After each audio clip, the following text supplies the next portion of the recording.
জুতো কই? আরেকটা জুতো আনো, পরিয়ে দিই। Good afternoon everyone. এই যে দেখো, প্রিন্সকে নিয়ে আজকে একটু বিকেলবেলা বার হচ্ছি। তো বেরোনোর সময়কার মুহূর্তটা তোমাদেরকে দেখালাম। ওই যে জুতো আনতে বললে জুতো ছুঁড়ে দেয়, যেটাই বলে তার উল্টো উল্টো করে, সারা ঘর খেলনা ছড়িয়ে দেয়। তো ওইভাবেই আমরা রেডি হই। এই যে আমি রেডি হয়েছি, ও রেডি হয়েছে, এবার আমরা বেরিয়ে পড়েছি। ওইটুখানি বাইরে নিয়ে যাচ্ছি। বেশিরভাগ দিনই ও ঘুমাতে ঘুমাতে বিকেল করে দেয়, ঘুম থেকে ওঠে সন্ধেবেলা, তাই ওকে আর বাইরে নিয়ে যাওয়া হয় না। তো আজকে বিকেল বিকেল ঘুম থেকে উঠেছে বলেই ওকে নিয়ে একটু বাইরে যেতে পারলাম। তো টোটোয় উঠেছিলাম, ভীষণ খুশি হলো। তারপরে আমরা গিয়ে পৌঁছলাম রাসমাঠের মেলায়।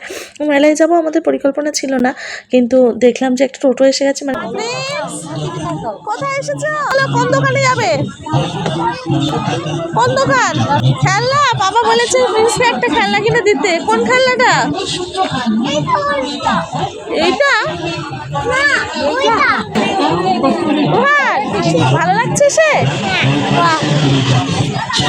মানে আমাদের এই রাস্তাটায় টোটো পাওয়া খুব মুশকিল হয়। এসে গেছে, তো ভাবলাম ওকে নিয়ে একটু ঘুরে আসি। এসছি তো মেলায়, অনেক দোকান, এত বড় মেলা।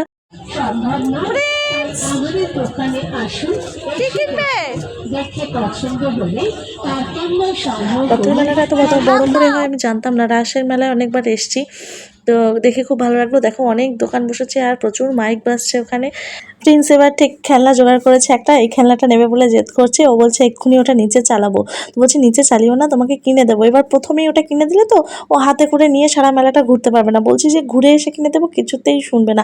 ওর একদম টেনে টেনে নিয়ে খালি দোকানে চলে যাচ্ছে। আর যতগুলো খেলনার দোকান আছে গিয়ে হয় একটা বাস বা একটা লরি, ওই যে দেখছো হাত ধরে টেনে নিয়ে যাচ্ছে দিদাকে।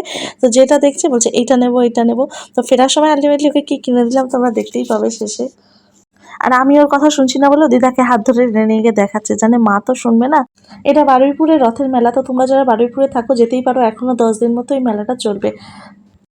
খেলনার পরে প্রিন্সের আরেকটা বায়না হচ্ছে ওই যে রাইডগুলো আছে ওখানে চড়বে। তো ওখানে অনেক রকমের ছিল, একটু বড়দেরও ছিল। তো এই যে প্লেনটা, এটা সব থেকে নিচু ছোট, তো দেখলাম এটাতেও বসতে পারবে, দেখে এটাতে বসলাম। তো প্রথমে খুব জেদ করছিল উঠবো উঠবো, আবার উঠে ওর একটুখানি ভয় লাগছিল, নামবো বলছিল। তারপর ও যখন চড়ছিল, তারপরে আরও 4-5 জন উঠে পুরো যখন ওই রাইডটা ভরে গেল, তখন খুব খুশি হচ্ছিল, হাসছিল আর কি। ওখান থেকে নেমে আমরা একটু ফুচকা খেলাম, ফুচকাটা খুব ভালো ছিল। এখন আর আমি আগের মতো ফুচকা খাই না, কেন জানি না, খুব মানে টকটা অতটা ভালো লাগে না। তো আজকে খেলাম অনেকদিন পরে মেলায় গিয়ে, ফুচকাটা খুবই ভালো লেগেছে। প্রিন্সকেও একটা শুকনো ফুচকা দিয়েছি, ও সেটা নিয়ে বসে বসে খাচ্ছে। আর তারপরে দেখো আমরা বাড়ি চলে এসেছি। যে খেলনাটা ও চেয়েছিল ঠিক সেই খেলনাটাই ওকে কিনে দিয়েছি। আর খাওয়ার জন্য এই যে মেলায় গেলে যেগুলো ম্যান্ডেটারি কেনাই হয়, জিলিপি, কটকটি, বাদাম, ঝুড়ি ভাজা।